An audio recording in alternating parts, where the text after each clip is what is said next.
तो हमें एनसीआई किसका लेना है? हमें एनसीआई इसका लेना है, इस एसेट का, ये जो 150,000 एसेट हैं eight the time of acquisition. अब जब हम इसका एनसीआई लेंगे तो कितना लेना है? 30%, क्योंकि 70% हम ऑलरेडी एक्वायर कर चुके हैं। तो किस पे हमारा कंट्रोल नहीं है? 30 पे नहीं है। तो 150,000 का now we are suppose to take 30%।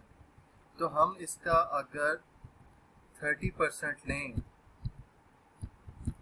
तो ये हमारे पास आता है 45,000। तो इस 45 को एज पर फॉर्मूला हम यहाँ पर ऐड कर देंगे और हमारे पास ये क्या आएगा? 4,50,000 और 40,000 को ऐड करके हमारे पास आ रहा है जी 4,95,000, राइट। अब 4,95,000 में से हमने लेस करना है नेट टोटल एसेट्स। जब हम इनको लेस करेंगे तो हमने कौन से वाले एसेट लेस करने हैं? हमारे पास तीन तरह के एसेट हैं eight the time of consolidation, 2 lakh, eight the time of acquisition 150 and post acquisition 50। देखें, कॉस्ट ऑफ एक्विजिशन कब पे होती है? Eight the time of acquisition, right. NCI भी हमने कौन सी ली? एक्विजिशन के वक्त के एसेट की एनसीआई ली। तो एसेट भी कौन से लेंगे? एक्विजिशन के वक्त वाले एसेट। तो एक्विजिशन के वक्त पे हमारे पास टोटल कितने एसेट हैं? 1,50,000। तो इसको हम इसमें से लेस करेंगे तो हमारे पास आंसर आएगा जी this minus this, so 3,45,000। This is our goodwill.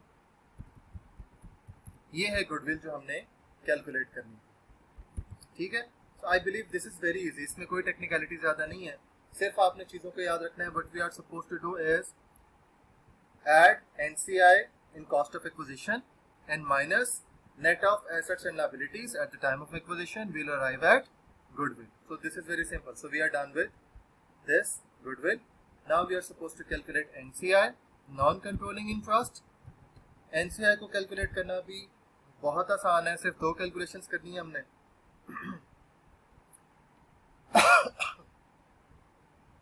NCI at the time of acquisition plus NCI at the time of post acquisition. तो दो तरह की हमने कैलकुलेशंस करनी है, NCI at the time of acquisition and NCI post acquisition, right. Eight the time of acquisition हमारे पास है ये जो 1,50,000 हमने इसका ले लिया, ये एनसीआई हम कैलकुलेट कर चुके हैं ऑलरेडी 1,50,000 का 30% लिया तो 45,000 आ गया। अब हम अगर पोस्ट एक्विजिशन ये जो 50,000 है इसका भी 30% ले लें तो हमारे पास पोस्ट एक्विजिशन एनसीआई आ जाएगा।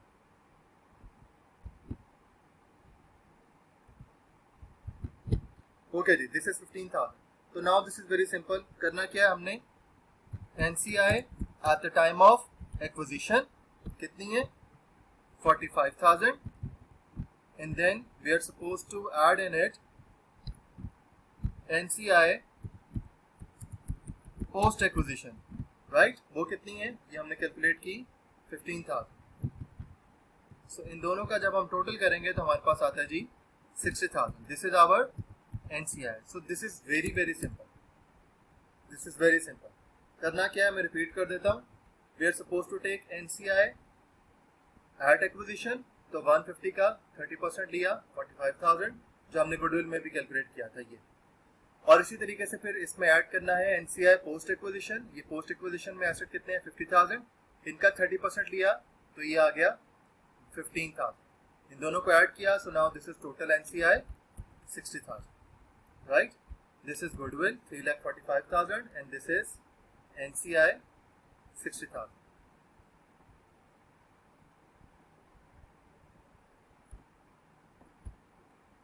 ओके जी, ये दो चीजें हमने कैलकुलेट करनी। अब हमारे पास आखिरी चीज है रिटेन्ड अर्निंग। सो रिटेन्ड अर्निंग कैसे कैलकुलेट करेंगे? ये भी बहुत आसान काम है, इसमें भी कोई रॉकेट साइंस नहीं है। अच्छा जी, रिटेन्ड अर्निंग हमें कैलकुलेट करनी है तो हम क्या करते हैं? Fees retained earning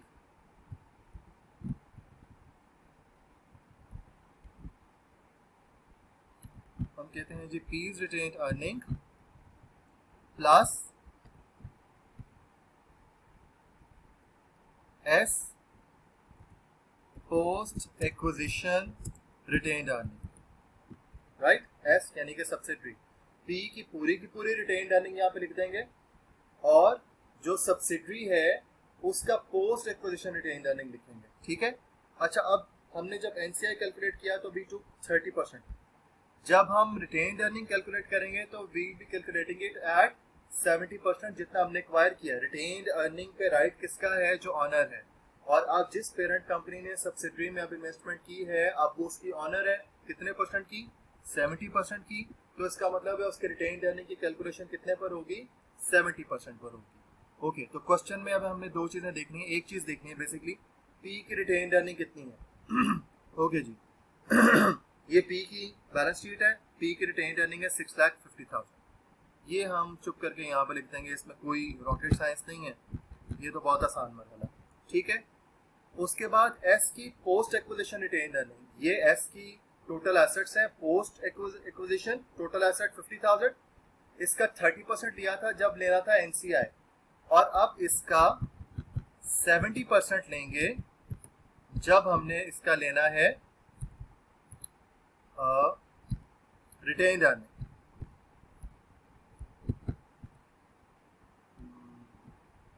I think I forgot to select it. Okay, this into 70 divided by 100, okay, 35,000।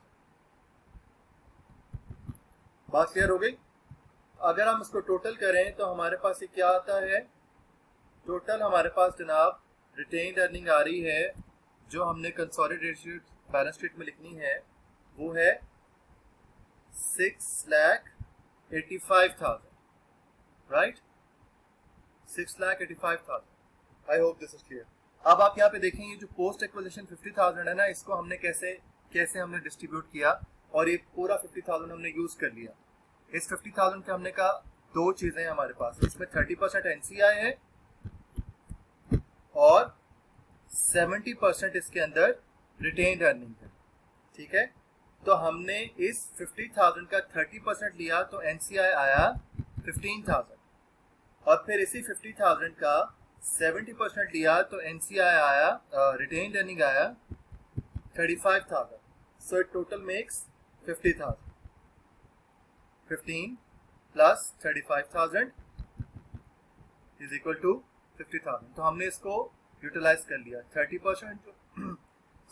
30% जो एनसीआई का रेट था वो हमारे पास एनसीआई में यूज हो गया, और जो 70% रिटेन्ड अर्निंग का रेट था वो हमारे पास रिटेन्ड अर्निंग की कैलकुलेशन में आ गया, ठीक है। यहाँ तक क्लियर है? यहाँ तक कोई प्रॉब्लम तो नहीं है? तो हमने ये इस क्वेश्चन की वर्किंग सारी कंप्लीट कर ली है। अब इस क्वेश्चन में रह कुछ नहीं गया, अब हमने सिर्फ चीज़ों को उठा के लिखना है एक दफ़ा, ठीक है। हमने बेसिकली ये कैलकुलेशन अगर कर ली, गुडविल, एनसीआई, रिटेन्ड अर्निंग, अगर ये सही तरीके से कैलकुलेट कर लिया तो हमारे पास फिर कोई और मजीद प्रॉब्लम नहीं है, फिर बाकी चीज़ें हमारे लिए आसान है, उनमें कोई मसला नहीं है, ठीक है। सो this is the total working. Asset schedule, ये मैं आपसे कहूँगा ये आपकी पहली वर्किंग है। इसी तरीके से फिर आपकी गुडविल सेकंड वर्किंग है, फिर आपका NCI is third working and retained earning is fourth working. इसी तरतीब से बनाएंगे तो आपके लिए आसानी रहेगी। एनसीआई और गुडविल को आप ऊपर नीचे भी कर सकते हैं। अगर आप एनसीआई पहले कैलकुलेट कर लें तो ये जो 45,000 आपने कैलकुलेट किया है एज इट इज उठा के आप गुडविल में लिख देंगे। अगर आप गुडविल पहले कैलकुलेट कर लें तो ये यहाँ पे आप कैलकुलेट पहले कर लेंगे और एज इट इज उठा के इसको यहाँ पे लिख देंगे, ठीक है। सो बहरहाल अगर आपको एक दफ़ा इनकी सारी समझ आ गई है कॉन्सेप्ट की और आप कुछ क्वेश्चंस की प्रैक्टिस कर लेते हैं तो उसके बाद फिर आप चाहे किसी भी तरतीब में बनाएं, लेकिन सजेस्टेड ये है बेटा कि आप एसेट स्केजुअल लास्ट में बनाएं। मुझे पता है एक टेक्निक है जिसमें एसेट स्केजुअल यूज नहीं होता, this is not even the part of question, ये सॉर्ट ऑफ रफ वर्किंग है, लेकिन मैं इसको as a part of question ही आपको रिकमेंड करूंगा कि आप इसको बनाएं, और एग्जाम में और क्विज में भी इसके मार्क्स अलग से होंगे, क्योंकि जब तक आप ये नहीं करेंगे तो आप बहुत सारी गलतियां कर सकते हैं। आप एक दफ़ा इन सारी चीज़ों को सीख लें, उसके बाद फिर आप अपने प्रैक्टिस क्वेश्चंस के अंदर आप इसको बेशक स्किप करके ये बनाएं। जब इसको स्किप करके भी आप ये बना लेंगे इसका मतलब है आपके पास बहुत अच्छी ग्रिप हो गई है। फ़ायदा इसका सिर्फ एक ये है, जैसे आपको सारे टीचर्स ने बताया होगा, मैंने भी क्लास में बारहा बताया कि जब आप क्वेश्चन करते हैं तो क्वेश्चन को अच्छे तरीके से पढ़ के डाटा एक्सट्रैक्ट कर लें उसमें से, ताकि फिर आपको क्लियर हो के करना क्या है और कौन कौन से फिगर्स हैं, गलती के चांसेस कम हो जाते हैं। तो ये बेसिकली आपके इस क्वेश्चन का डाटा एक्सट्रैक्शन है कि जहाँ पे आपने चीज़ों को कैलकुलेट करना है, तो बार बार क्वेश्चन की तरफ देखने के बजाय आप यहाँ से इसको इजीली मैनेज कर सकते हैं।